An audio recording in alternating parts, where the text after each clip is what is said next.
think, act, and prosper. You are now tuned into the Money Level Show. Hey everyone, welcome back to the Money Level Show, where we think, act, and prosper. And today we're going to talk about something that is a very complicated and sensitive topic. And so that topic that we're going to talk about today is unemployment. So recently we saw the numbers from unemployment come out from last month, and we saw that the numbers failed horribly. They were expecting that 1 million jobs be created and only 266,000 jobs were created. And so that news isn't new to a lot of people. So obviously we're not going to talk about that. But another number came out as well, where it said that there was 8.1 million jobs available to people for people to get reemployed. And so some of these issues that are popping up is that, Republicans have said for a while that paying people unemployment is decentivizing them from going back to work. I've been hearing that since last year. Last year, they were paying more unemployment. I believe they were paying close to $600 extra a week on top of your current unemployment benefits, which they pay a percentage of your hourly wage or whatnot, your wages. And that was an issue. And so a lot of Democrats said that, no, that's not the issue. People aren't decentivized to go back to work. And so now we're starting to see this issue come to a head. And just for the record, I am not a political person. I don't follow one party or the other. I probably have a mix of both views. I have libertarian views, Democratic views, Republican views, but probably more conservative and libertarian.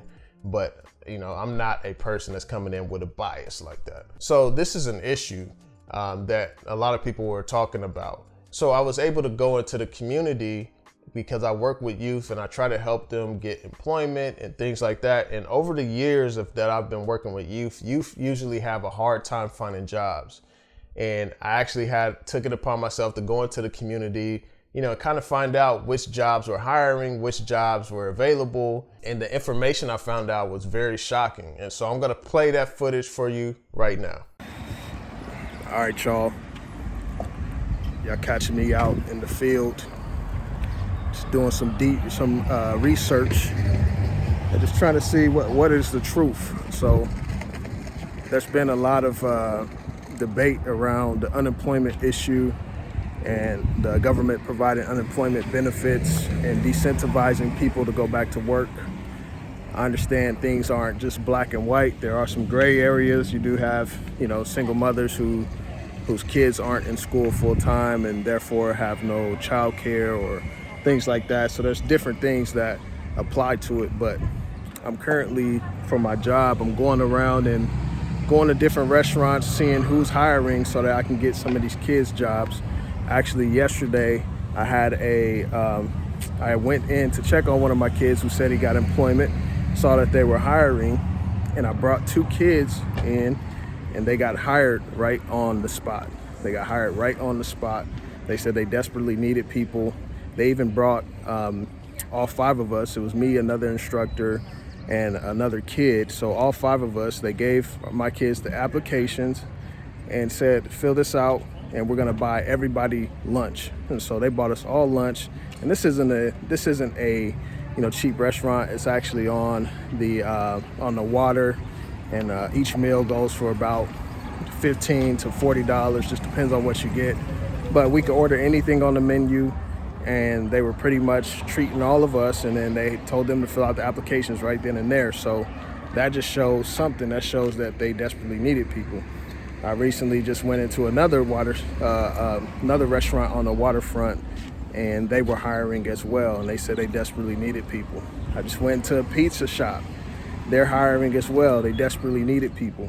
And so I just went to another restaurant just now. So I'm kind of just walking downtown, going to different restaurants and just seeing just how many people are hiring, how bad do they need people. And I'm just connecting some of these kids that I work with to jobs, because I know as a kid, when you don't really have experience, normally you would get turned down for a job or it'd be harder to find one. But right now, the market is hot for employment. And I know that many jobs are competing with the benefits that the government is giving out. And so I just wanted to give that live update Well, I guess it won't be live when I update this, when I upload this, but just wanted to give the update while I'm out in the field because it's real, you know. So 8.1 million jobs have been created or have been available, but we don't have a lot of people taking those jobs right now. So it's a big issue in our economy, and I just wanted to give you all that update. All right, just giving another update. I went around to a few more restaurants. They were hiring and need people. I also went to a hotel, definitely hiring and need people. And so it just shows the state of we have a lot of jobs available, but not enough people are willing to go back to work. It's definitely an employee's market. And we obviously have to deal with, dang it. It's obviously an employee's market, and, we have to deal with, just the benefits that are given out. And, the question is whether they are decentivizing people to go back to work. And for me, I am definitely seeing that it is decentivizing, at least in this community I work in. I'm not sure about every area, but I just wanted to give that update and just kind of see for myself and how many jobs are actually available and how many jobs are actually needing workers. I am seeing some jobs that are only doing like to-go orders as well, so we don't know how it's impacting those businesses, and some other businesses whose doors are still closed. So it's definitely some big impacts in the economy. So all right, y'all, stay tuned.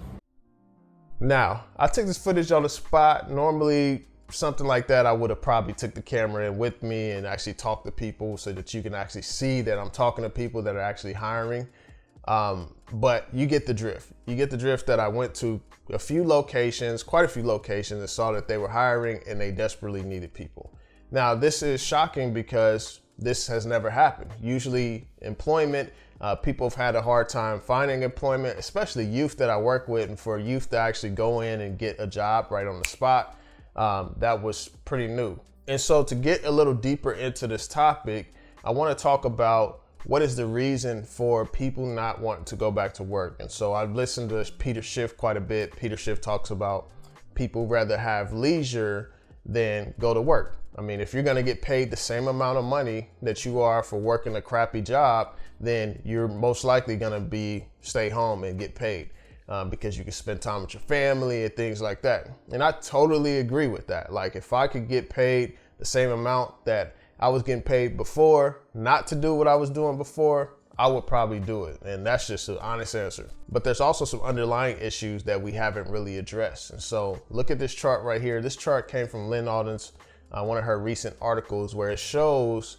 that the wages have not increased since the 80s. They're relatively flat. You don't really see a big spike up as you do see in productivity.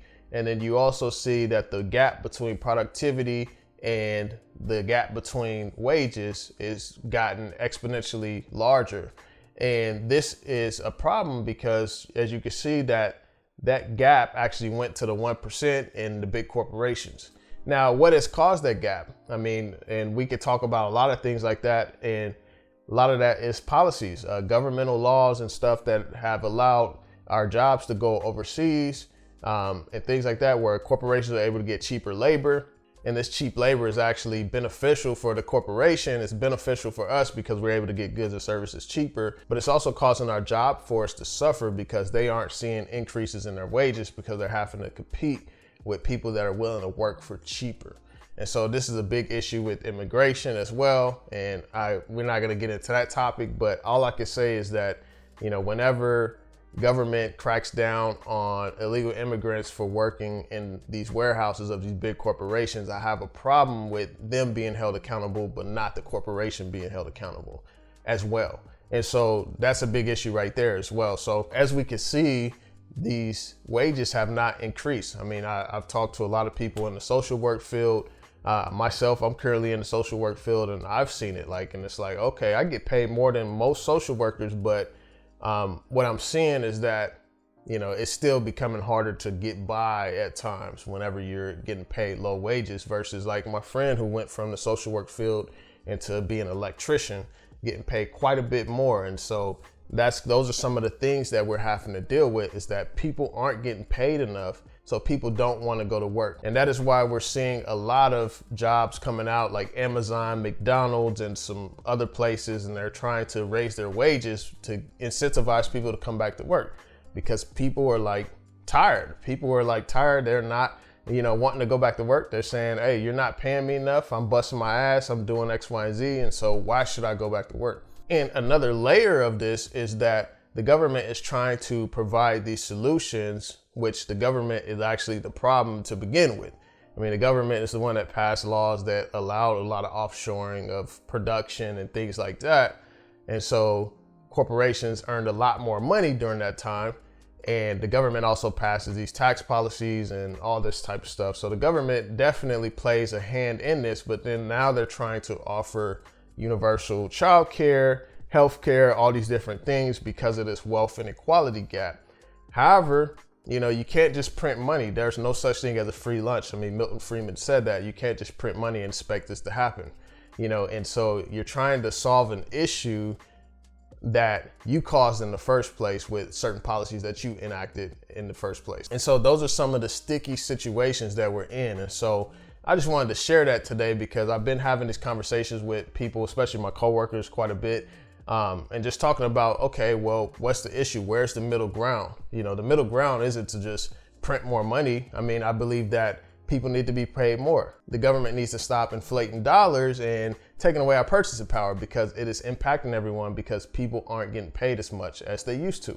As you can see from the chart, when wages were going up consistently together with productivity before the 80s. And so these are some big complicated issues, and they're not just a one size fit all or one policy fits all. I don't believe that, doing these things like universal child care or health care. I mean, I'm not a big believer in government being able to do anything. And I tell people like, hey, I grew up on food stamps. I grew up on welfare and things like that. My mom struggled at times. And when you walk into your local DSHS office or whatnot, that is not the type of care I want to get when I walk into a hospital or when I walk into, anywhere to get some healthcare services or daycare services or anything like that. And so these are important topics, that we have to address. And this is what's going on. So we're going to see how this unfolds late September when the benefits expire. I personally believe we're going to see a lot more people coming out, and the job market is going to get very competitive, and some people are going to just be left without employment.